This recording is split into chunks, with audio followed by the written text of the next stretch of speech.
তাকে নিয়ে সোশ্যাল মিডিয়াতে এখন বিভিন্নভাবে অনেকেই মন্তব্য করছে।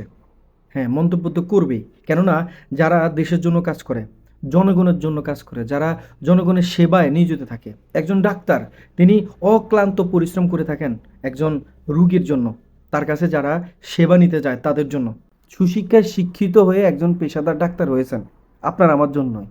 আর সেখানে আপনারা কিভাবে তাকে নিয়ে টোল করছেন? আসসালামু আলাইকুম, কেমন আছেন সবাই? আশা করছি আপনারা সবাই ভালো আছেন। দর্শক, এই যে স্ক্রিনে দেখতে পাচ্ছেন যে ডাক্তার ম্যাম, ওনাকে তো চিনেন আপনারা, তাই না?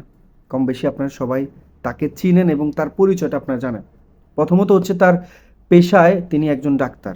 আর সেই হিসেবে তিনি কিন্তু আমাদেরকে সবসময় কিংবা প্রতিনিয়ত তিনি, হোক সে পুরুষ হোক সে নারী, তাদেরকে স্বাস্থ্য টিপস দিয়ে থাকেন বিভিন্ন বিষয় নিয়ে। ইতিমধ্যে দেখা যাচ্ছে কিছু ব্যতিক্রমী লোক তাকে নিয়ে টোল করছে বিভিন্নভাবে। তবে তাকে নিয়ে যে টোল করছে, এই টোলের বিষয় নিয়ে আজকে ভিডিও জুড়ে আপনাদের সঙ্গে আলোচনা করব। আচ্ছা, আপনারাই বলেন, একজন সুশিক্ষায় শিক্ষিত একটা মেয়ে, তিনি জনগণের সেবা করতে চান। এমনিতেই কিন্তু তিনি সেবায় নিয়োজিত আছেন ডাক্তার হিসেবে। কিন্তু তারপরেও তিনি আরও বেশি জন জনগণের সেবা করতে চান। তাও কিভাবে? যেখানে বর্তমান পরিস্থিতি যে অবস্থানে দেখা যায়, সে হয়তো তার জায়গা থেকে তিনি উপলব্ধি করেছেন যে হয়তো তাকে সেইভাবে জনগণের সেবা করতে হবে।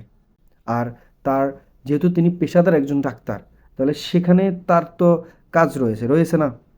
জনগণ তার তাদের সেবা করবে। আপনার আমার মতো মানুষদের সেবা করবে তিনি। সুশিক্ষায় শিক্ষিত হয়ে একজন পেশাদার ডাক্তার হয়েছেন আপনার আমার জন্যই। আর সেখানে আপনারা কিভাবে তাকে নিয়ে টোল করছেন? তিনি এখন সেই ডাক্তারের পাশাপাশি তিনি আরও একটু, মানে একটা দায়িত্ব নিয়ে তিনি কাজ করতে চান। আর সেখানে তিনি দায়িত্বটা পেতে যাচ্ছেন। তিনি এখন আবার নতুন করে একটা দায়িত্ব নিতে চান ডাক্তারের পাশাপাশি। সেই দায়িত্ব নিয়ে তিনি কাজ করতে চান।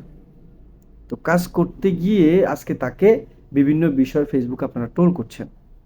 শারীরিক স্বাস্থ্যসম্মত যে সমস্ত টিপস আপনাদেরকে দেওয়া হতো, সেখান থেকে আপনারা এখন তাকে অন্যভাবে নিচ্ছেন। সে কিভাবে, মানে আপনাদের কথা হচ্ছে যে তাকে দিয়ে জনগণের সেবা হবে না, এমনটা আপনারা বুঝাতে চান। আরে ভাই, জনগণের সেবা দিয়ে তো তিনি আসতেছে।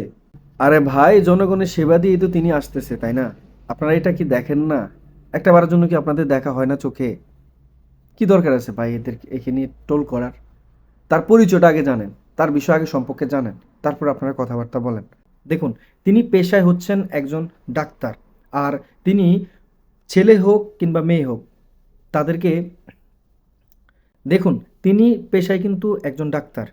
এজন্য তিনি পুরুষ কিংবা নারী উভয়কে তিনি স্বাস্থ্য সেবা দিয়ে থাকেন এবং তাদেরকে বিভিন্নভাবে তাদের শারীরিক স্বাস্থ্য নিয়ে বিভিন্ন কথা শেয়ার করেন সোশ্যাল মিডিয়াতে।